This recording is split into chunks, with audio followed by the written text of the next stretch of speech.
Hey everyone, welcome back to On Purpose, the number one health podcast in the world. Thanks to each and every single one of you that come back every week to listen, learn, and grow. Now, I know that our community at On Purpose, all of you are activists. Our community is dedicated to making positive change in the world. I know that all of you have got behind so many causes that we've prioritized and given a platform to on this podcast. And this is one of those episodes. So if you've been looking and waiting to do something positive in the world, to feel like you're a part of the solution, then I want you to listen to this episode. I want you to share it with all your friends and family that are of the same energy and spirit, because this one's going to make a huge difference. Today, I'm speaking to two incredible guests, Gary White and Matt Damon, who are co-founders of water.org and Water Equity. While everyone knows Matt as an actor and producer and screenwriter, in 2006, he founded H20 Africa Foundation to raise awareness about water initiatives on the continent. Matt's active participation in the work of water.org and Water Equity has positioned him as one of the world's experts on water and sanitation issues. Now, in 1991, Gary launched Water Partners, now the international NGO known as water.org. Today, he leads two organizations in creating and executing market-driven solutions to the global water crisis, driving innovations in the way water and sanitation projects are delivered and financed. Welcome to On Purpose, Matt Damon and Gary White. Matt and Gary, thank you so much for being here. And I know today we're talking about your book, The Worth of Water, our story of chasing solutions to the world's greatest challenge. I highly recommend everyone goes and grabs a copy of the book while you're listening or watching, but we will be diving into that and discussing it. Gary and Matt, thank you for being here. It's so good to see you. Good to see you. Thank you for sharing your incredible platform with us too. This is really awesome. We appreciate it. For sure. Thanks, Jay. No, thank you for doing the work. I spent 3 years living as a monk in India after business school. And a lot of the work we did was around building sustainable villages. And a big part of that was making sure that clean water reached those places. So I have a personal affinity to the work that you're doing. And so when this came across my desk, I was, to be honest, just super enthusiastic and excited to talk about it. I'd love to start off from both of you individually telling me about what is the water crisis and water issue right now for those who are unaware or those that have kind of seen it, but kind of think, oh yeah, like aren't there a lot of people dealing with that? And, it's kind of been talked about for a while. I'd love to hear from both of your perspectives personally as to what you believe the issue is right now. Well, if I can go ahead and jump in, if that's all right. It's so complex, it's kind of hard to distill it, but I'll give it a shot. I think that for us, we tend to think of the water crisis as something that's looming. We know that with climate change, water resources are getting more scarce, and that is a looming crisis, and it is important. We should be focused on that. But for 771 million people around the world today, the crisis is already upon them, right? They're the ones that when they woke up this morning, they didn't necessarily know where they were going to get water for the day. They didn't know how much time they were going to have to spend walking to collect that water. Or sometimes they have to buy it from these urban slum vendors who sell it for prices that are 10 to 15 times more than what they would pay if they had a water connection. So to them, the water crisis is a daily struggle to make sure that they have enough water in order to kind of live the day. And then when you're struggling day to day like that, that water crisis becomes like a family health crisis. It becomes an education crisis. It becomes, lack of employment crisis, because you're focused so much on getting water or paying for water that you're not in school, you're not healthy. And so it is basically something that's right now robbing hundreds of millions of people of their futures, because until you have water, nothing else matters. Thank you for that, Gary. I really appreciate that. And the main thing that I'm hearing there is just, we think of people just not having water to drink. And then it's almost like, well, wait a minute, let's think about the act of getting water and what that takes away time from, i.e., their economic space, their home space, their family, the cooking, the feeding, everything that it expands out to. So thank you for that. Matt, I want to extend the same question to you as well. I'd love to hear about, for you personally, what you see as the issue.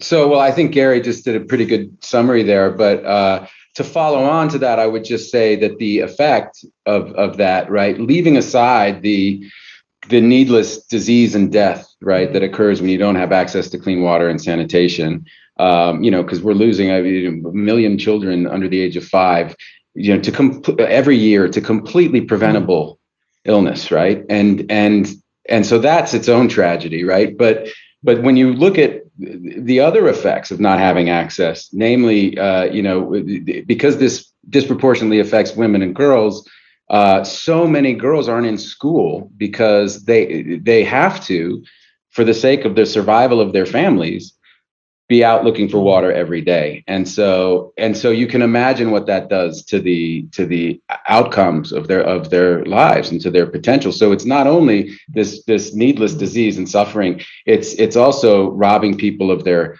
potential in ways that are really incalculable. And that was the very first water collection I went on. This is 16 years ago. And I was in Zambia in this really rural village, and it had been arranged for me to meet this girl when she got home from school, and we walked together to this well, and I talked to her. It was about a mile away. And in the course of our conversation, I said, "Are you going to live here for the rest of your life? Is this where you want to live?" And she got really shy, and she goes, No, I don't want to live here. I want to go to the big city. We're in this really rural area. She goes, I want to go to Lusaka. I want to be a nurse. Right. And I totally just connected to her because I remembered being 14 and I was going to go to the big city with Ben Affleck, and we were going to be actors. We were going to New York, and that's like what a 14-year-old should be thinking about, right? They should be dreaming about their futures and the possibility that awaited them. And it wasn't until I got in the car and was driving away that I realized, had it not been for the foresight of someone to sink a bore well a mile from this kid's house, she wouldn't have been in school. She wouldn't dream of someday being a nurse and contributing to the economic engine of her country and helping people, being a frontline healthcare worker, all the things that, and living her dream, really, right? And so that was kind of an epiphany for me, and just the far-reaching effect of lack of access, because I really found that it underpinned everything. It undergirds every issue of extreme poverty. It touches all of them, and so. The fact that nobody was really talking about it, and it was this vastly interesting and complex thing, massive problem. That was what first got me really interested.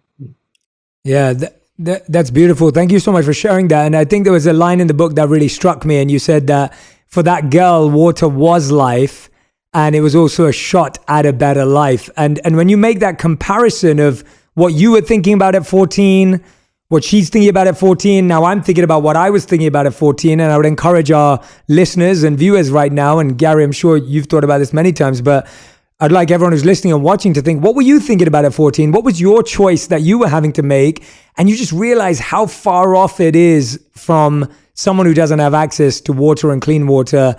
And that just makes you stop, pause, and think and go, wow, like, I may think I may not have this opportunity, or I may not have enough money to move to a city, but it's like here we're talking about not even having water and clean water to have access to, let alone all those choices.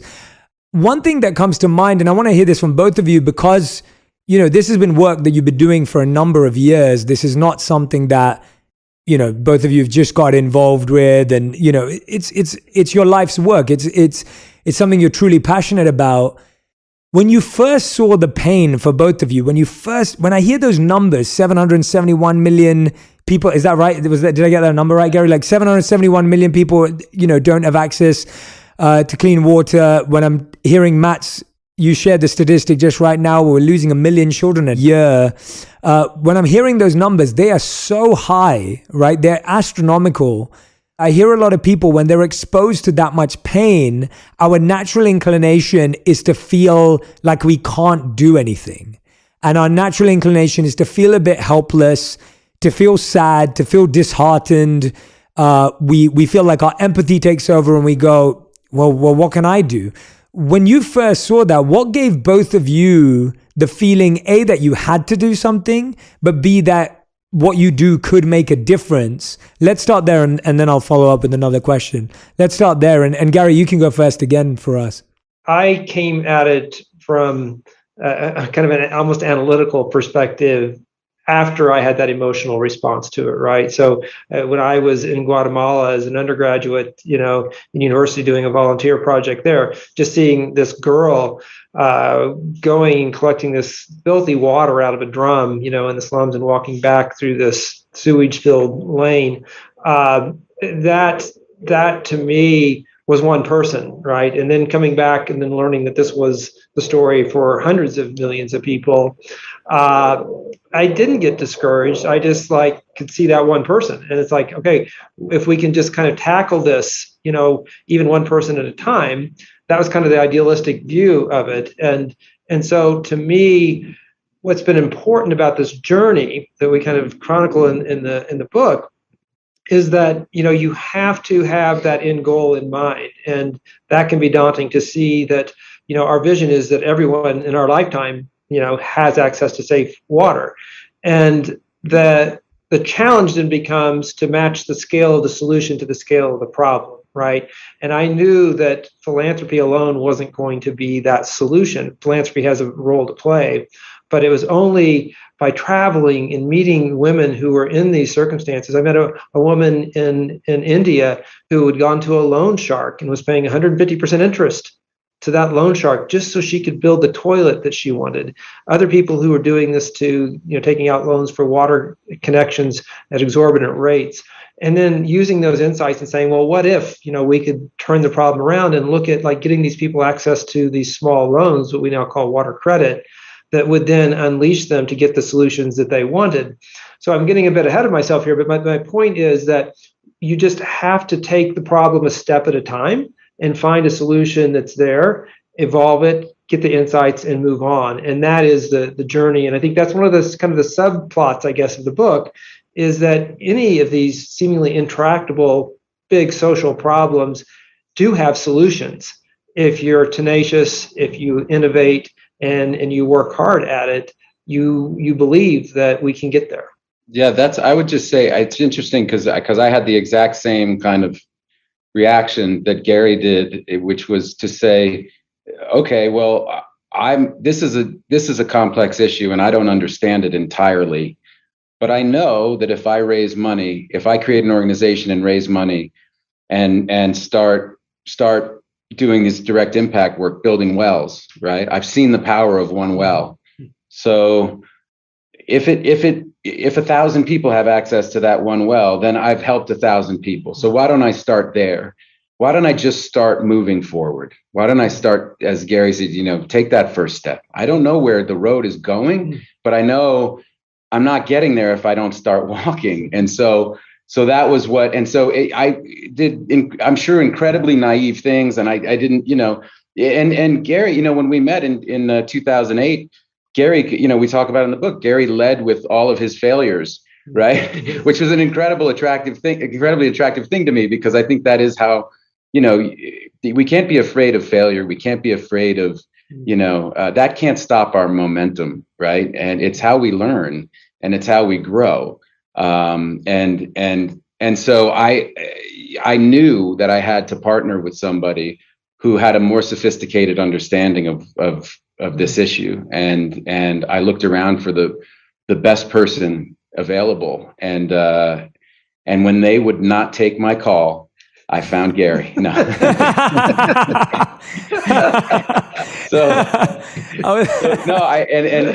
that was really the one thing that I did in all of this work that was really, I'm really happy that I did that. It was really one of the smartest choices I've ever made in my life. And because of this water credit that Gary's talking about, which was this idea that came from his experience and his lifetime of experience of being in these communities and talking to people and understanding what life was like.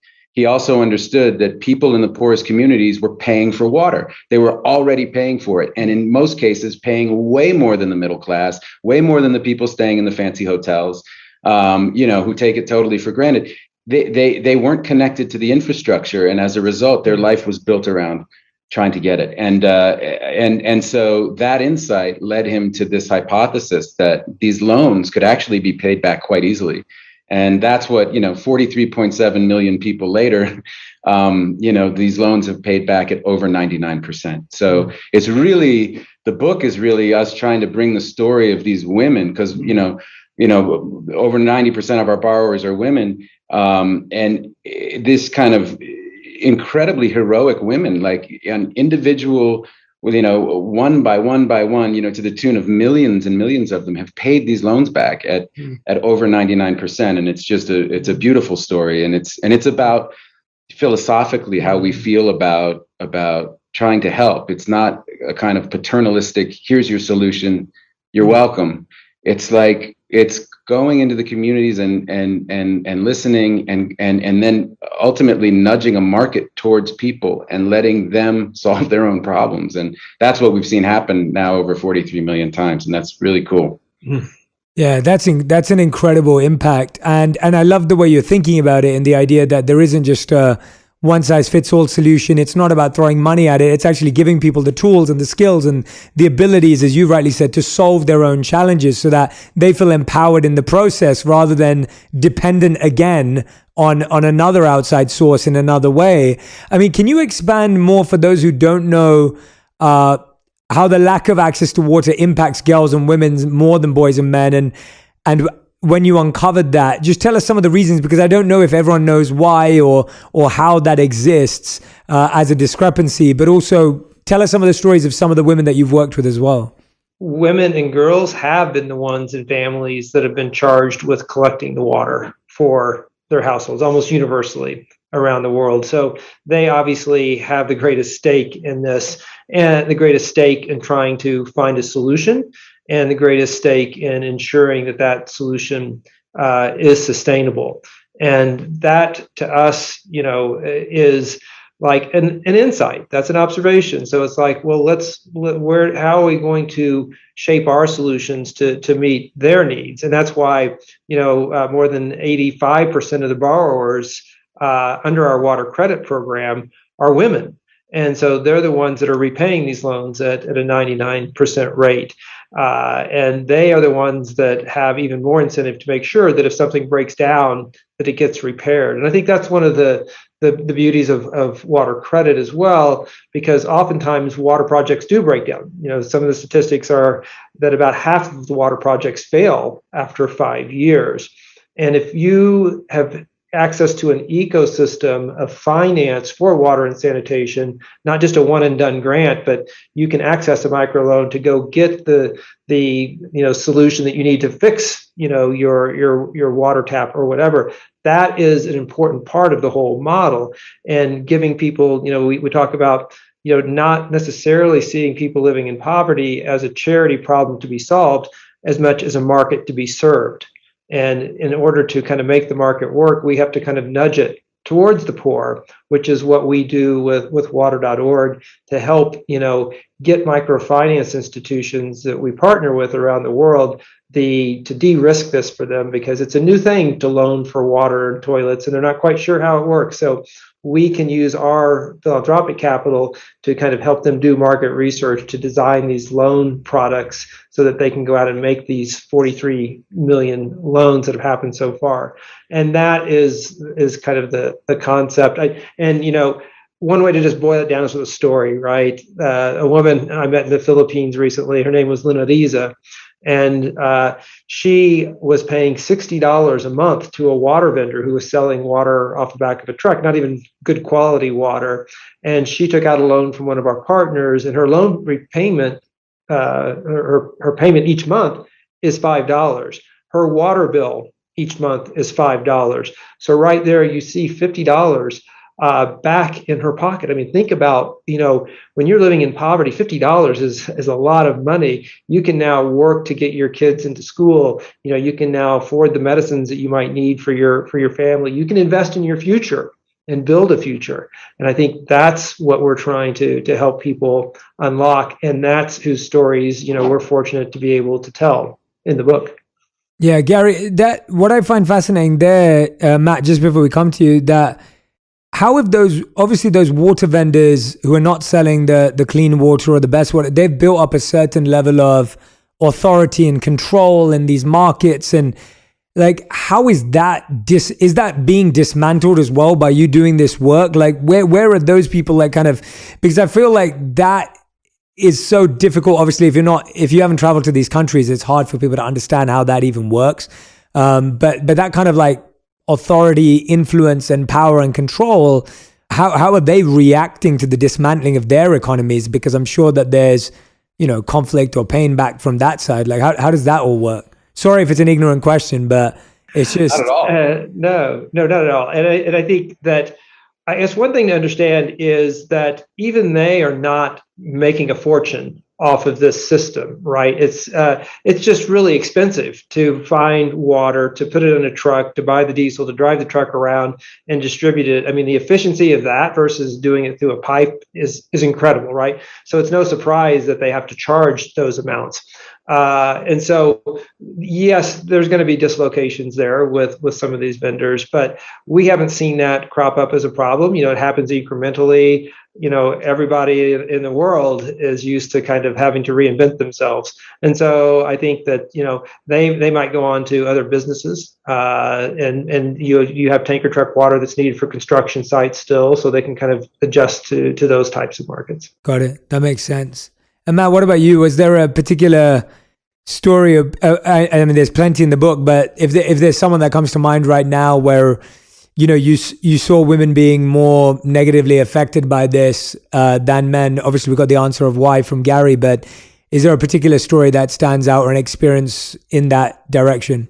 About 11 years ago, we were in Haiti and at a, we kind of were there for the kind of the christening of this new water system in this small village. And it was a real celebration. And amidst this celebration, I was introduced to a little girl who was 13, and I got her story, and her story was that she spent 3 to 4 hours every day collecting water. And she was very lucky because she could still be in school, but after school every day she went and she collected water. It took her 3 or 4 hours to get water for her family. So I say to this kid, I'm like, well, hey, I kind of joke and say, now you have more time for homework, right? And she looks at me totally seriously and she's like, I don't need more time to do homework. I'm the smartest kid in my class. And the way she said it, I knew she was telling me the truth. I was like, oh, I remember being 13. And like, I remember you in my class. You are the smartest person. And I said, all right, well, so what are you going to do with all this time that you just found, your newfound 4 hours a day? And she looked at me and she goes, I'm going to play. Wow. Yeah. And it like buckled me, because at the time my oldest daughter was 13. And, so again, I felt that connection to this kid, and like, what else should a 13-year-old girl be thinking about? She should be thinking about playing. And that's, again, another one of those incalculable ways in which this is so pernicious, right? It just robs people of, in this case, it robs children of their childhoods, and then the potential of their adulthood. So yeah, it's things like that. And it's good for us. We go out about once a year. I go once a year. Gary goes quite a lot more often, but to kind of do these field visits and kind of connect to people and talk. And it's just because as these numbers are accelerating and we're kind of going from strength to strength with our work, which is really exciting. It's important to kind of remind ourselves of what it means, because it becomes numbers. 43.7 million people. I mean, what a number. But I'm still thinking about a girl I met 12 years ago, and so there's so many millions of these people that we'll never meet, but all of the stories are like that, and this is all about positive change.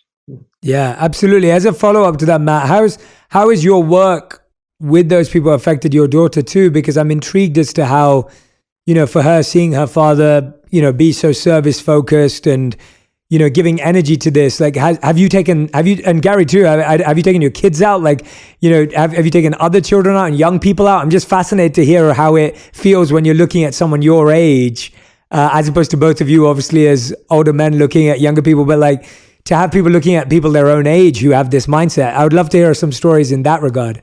I talk about in the book my mom and how she took me as a teenager places where I witnessed extreme poverty. And it was, and she didn't do any finger wagging at me or lecturing. She just let me absorb it. And it really impacted me.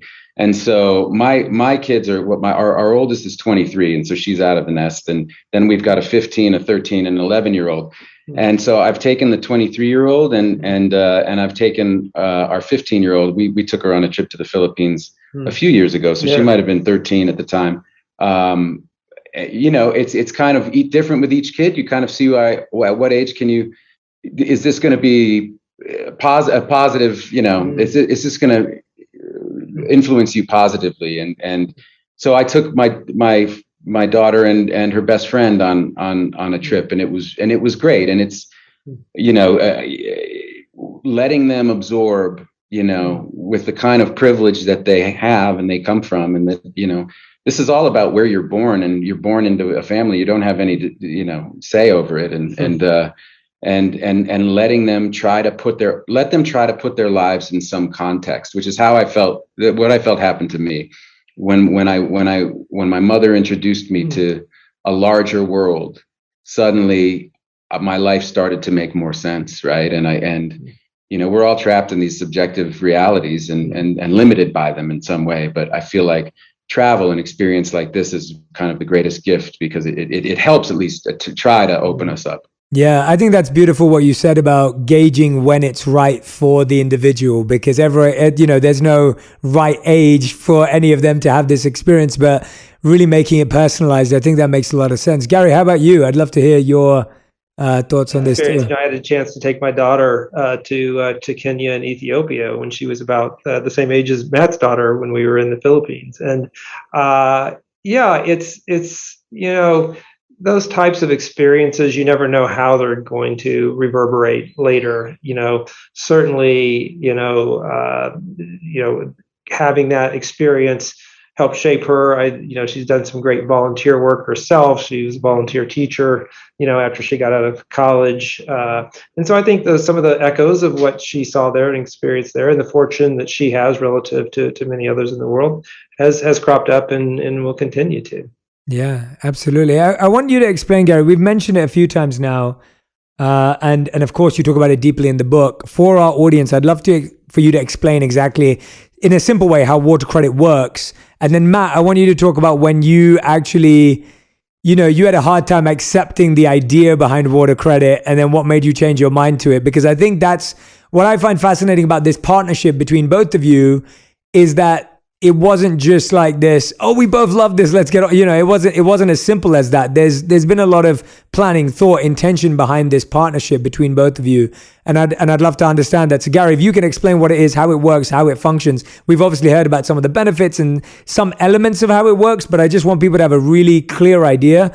And then Matt, if you could tell us about your journey with how you changed your mind about it, that would be great. For sure, I'd be happy to. I think it is rooted in that concept that people are already paying for water, right? The challenge is they don't have that $200, $300, $400 up front that they need to get a water connection, or to build a toilet at their home, or to install a hand pump or a water tank.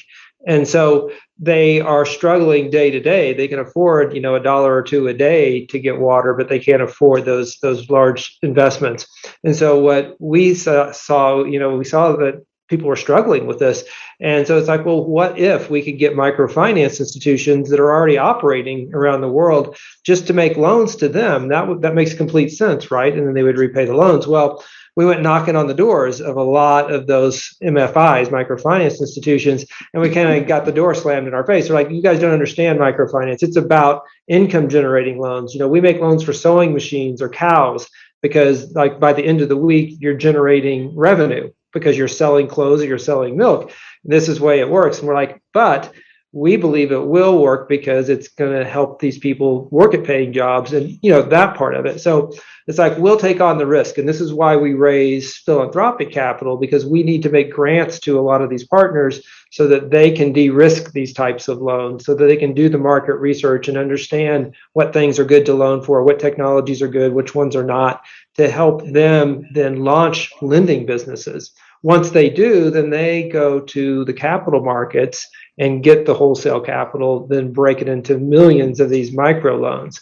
And so for a woman who gets that loan, literally overnight, she may have been spending 3 hours a day securing water the day before. She now has a water tap right at her home. And so literally the value is created overnight for her to go out and work at a paying job so that she can repay the loan.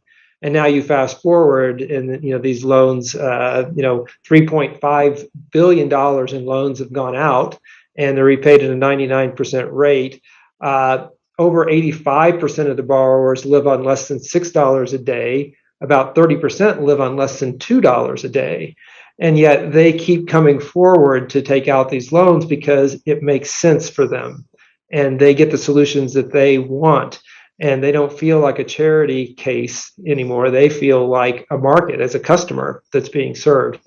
And that's how the whole thing can work financially, so that we've now got the financial plumbing, if you will, that connects the global capital markets where people can get a financial return on their investment to women making a few dollars a day. Everybody wins and we all move forward. Yeah, Gary, thank you for that. Thanks for connecting the dots. I know we talked about, parts of that all over this conversation so far, but that was a really comprehensive breakdown, and I think that really helps because there's so many facets of that I think is new. Like, it's just so new, it's so alien to us, which just shows how big an issue it is and how much emphasis it needs. And Matt, tell us about when you first heard the idea and you were skeptical slightly, I guess, and then you obviously have come around 180. I was excited about it as I kind of drilled down on it and really worked it over with Gary and thought about it. But there was the aspect of it that was a little stomach turning, which was, wait a minute, we're going to make the poorest people on earth pay for, they're going to take these, we're going to loan them money. We're not going to, right. But philosophically, we're very aligned in this idea about, charity, quote unquote charity, and how, as you've alluded, like there's a paternalistic aspect to it. There's a kind of, here's your solution, you're welcome, arrogance about it, oftentimes. And what Gary's talking about is with these loan programs, the dignity that come with them, right? And it's the dignity on the side of the borrower, but it's also on the side of the lender, kind of going, I see you as a human being. You're a customer. You know what I mean? We can do business. It's a very different relationship than you're just some problem I got to throw money at, right? And so I got over that pretty quickly. My stomach just like, oh God, market-based solutions. Oh no, what am I doing? But when I really thought about it, and it struck me as in completely brilliant, and that's been borne out. I mean, we reached our first 1 million people in 2012, and now we're at 43 million. We're reaching however many million a quarter now, and it's just really accelerating, and that is illustrative of the demand, right? The demand for these loans, because they make sense, and it's not that paternalistic kind of charity solution that's going to be not working in 5 years, because nobody's going to take a loan out for something they don't want. Right? Yeah. They know what solution they need, and that's what they're going to take a loan out for, and it's going to work, and that's a sustainable solution for somebody, and it's also them solving their own problem, and it just took us to nudge the market towards them and let them claim their own agency and solve their own problem with dignity. Yeah, I think that point on dignity is so powerful and so important. I know exactly what you mean. It takes a while to get around it because you're like, wait a minute, are we charging people for, like how does this work? But in the book, it's like if you're going across the desert and you see somebody, thirsty, and then you sell them a bottle of water, it doesn't feel right, Yeah. But you're saying, as you rightly said, that from a long-term perspective and from a sustainability perspective, this person's now building confidence. They're building it, as you said, a sense of agency. They're feeling empowered. They're feeling a sense of assurance that they are growing through this journey as well, and they're able to, as you said, loan it for things that are important to them. Tell me about this partnership for change that you both have, because I think, I wonder whether when both of you got passionate, because as far as I know, you got passionate independently and then of course connected with each other about this cause. When you're looking for a partnership for change, I think that can, take a lot of time, effort, patience. There's so many things that need to align. If there are people in our community audience thinking right now, like, oh, I'd love to have someone else in my life that I could work with passionately about this, or I would love to find someone. What are some of the things that they should look for? Matt, we obviously know Gary was your second choice, so we'll start with what you were looking for in your first choice. And Gary, I'm sure you had some other picks too. So, but no, I would love to know what you were looking for in a partner. Were you even looking, or was it just so like, oh wow, I'm so grateful that I've bumped into someone who has this passion? From both of your perspectives, I'd love to hear how you approach this, because making a change is not easy. It's a long journey. You need different skill sets and different networks and communities. And so I often think that a lot of people say, oh yeah, when I find someone, then I can do something. You were both independently. I mean, Gary, you started in your college days, right? So I want to hear about how it was in the search of a partner, the pursuit of the partner, and then what you actually looked for and why it was a good fit. Well, I was looking for the expert in the space, and that Gary's name was the name that kept coming up. And in getting to know him, it was just clear why. And I mean, he's just brilliant. And this water credit innovation is a really big deal. And he arrived at that through his intelligence, but also through his tenacity. So he was a logical partner for me, exactly what I was looking for. I kind of woke up in my late 20s with this very bizarre reality of being a celebrity, and wanted to find ways to do something good with that. And I needed help, and I wanted to be effective. I didn't want to it wasn't about soothing my own, ego. It was about really trying to do something that was helpful. And I think just in meeting Gary, we joined our organizations, and he had water partners at that point for 20 years and instantly gave up the title of water partners for water.org. And I think that showed the humility, the lack of ego, right? And I think we both came at it from that perspective. It was never about us or about ego. It was really about how can we be most effective, right? And we're really aligned in that way. And in that sense, I mean, it's just the perfect partner for me. That's beautiful. You made up for it, Matt. That was very heartfelt, and no, genuinely, that's so wonderful to hear. I love hearing about that, and the.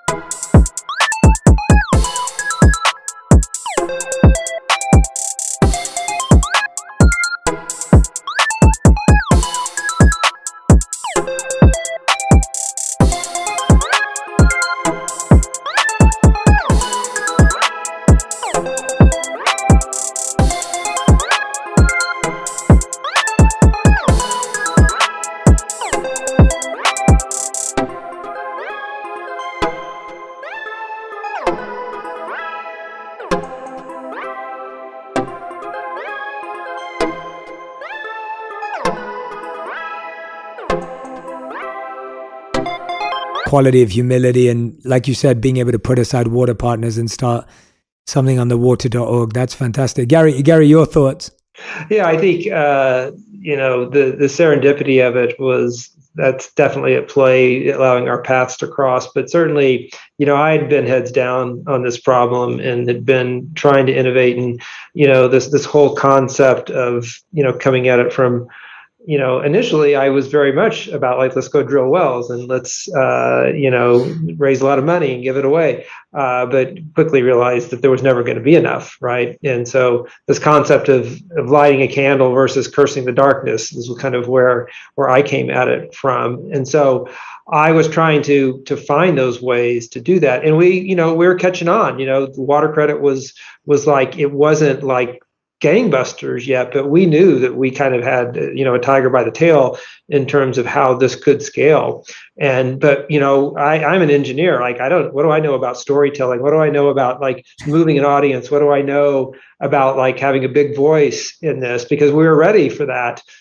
Because we had a certain amount of humility until that point, and then it's like, now we got to tell the story, and then to be able to get introduced to and cross paths with an incredible storyteller that Matt is, and seeing that firsthand, it just was it was one of those things. 1 + 1 = 3 for sure. And it seemed that way at first for both of us, but then as we got to know each other kind of at a deeper level, our philosophies and our upbringings and our experiences, it's just like, okay, I can really trust this guy. I think we both felt that from both directions.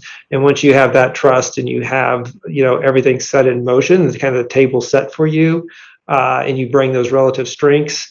I can certainly say Matt has evolved more as a water expert than I have as an actor. But very low bar to clear there. But what also he didn't tell you earlier is I went to Ben Affleck first. He turned me down flat, and then I ended up with Matt. I love it. You've both been so generous with your time. I have one last question, which is just how people can support. Of course, I highly recommend everyone goes and grabs a copy of the book, The Worth of Water, Our Story of Chasing Solutions to the World's Greatest Challenge. It will be in the comments, the caption, the bio, the link in the podcast. You can go and order the book right now.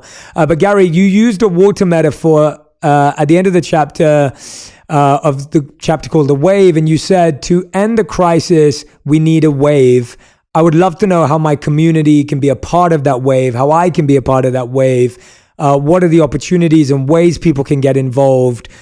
Because I think ultimately there's going to be no one who reads the book that isn't moved by the work, who everything you've shared today, I think will want to move people into action. How can people support? That's the last question I want to ask you, because I know I'm mindful of your time as well. That's a great question. And, we do need that support. This is such a big crisis. It's all hands on deck.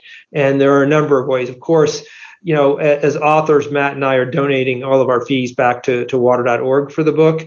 So every time somebody buys the book, you are helping people get access to safe water. If the book moves you, take it to your book club, spread the word that way, pass the book on to someone else, because it is, these individual acts of people who provide that funding that we need so that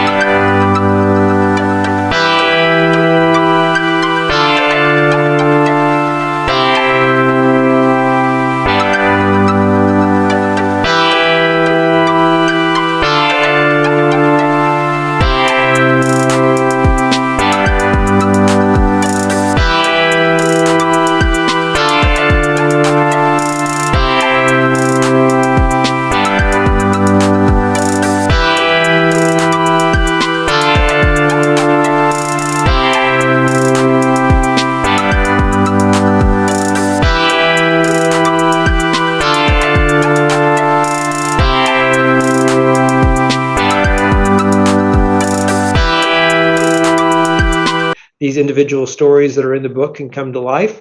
That is what it's going to take from all of us. And to the extent that you're using your voice, Jay, to help make this happen, we greatly appreciate that. Absolutely. No, I would love to visit one of the places with you one day. I think it would be a really beautiful experience for me and my team too. So we'd love to have you. Yeah, that would be really beautiful. That would be wonderful to do. So Matt, did you want to add anything to everything that Gary just said of how anyone can get involved, or anything that comes to your mind or heart? Well, yeah, I mean, it's $5 to bring a person clean water for life. And, so it's not, I know it's crazy, but that's what it is. And yeah, and the book, obviously, will, all the, our money goes towards that. So, yeah, and please share the story and, talk about it. It's a really fascinating issue, I promise, if you want to engage with it and try to kind of move the needle. Cause it's, again, so hard for us to relate, cause water is in such abundance for us. Yeah. And as we were saying on purpose, it's like when we are a part of the solution, the view of the problem changes, right? When you see these stories, and that's why I love what Gary and Matt have done here. When you read these stories and you hear these stories, and when you share the book with people and you get to see that change does work, that there are positive stories, that, we do live in a world that has challenges and issues, but that $5 could make a difference to someone's daily life and how they feel when they wake up in the morning. And that makes a difference. Like, that has a ripple effect. And I think we need to tell these stories more, because we can get caught up in the stories of we can't do anything and we are helpless. But Gary and Matt, I'm so grateful that you've given us a platform through which we can all feel like we're having an impact. Again, I highly recommend everyone grab the book. As you said, all proceeds from the book go towards all the amazing work. And I thank you both for taking the time and giving me your energy, and look forward to continuing to support you guys. So thank you so much for what you're doing. It's so powerful. Really appreciate it. Thanks, Jay. Yeah. Take care. Thank you so much. Everyone who's been listening or watching, make sure you share this interview, pass it along, tag us all on social media, letting us know what's resonated with you, what's connected with you. Share it. When you order the book, tag me to let me know you've ordered it so that I can reshare that across social media as well. And thank you all.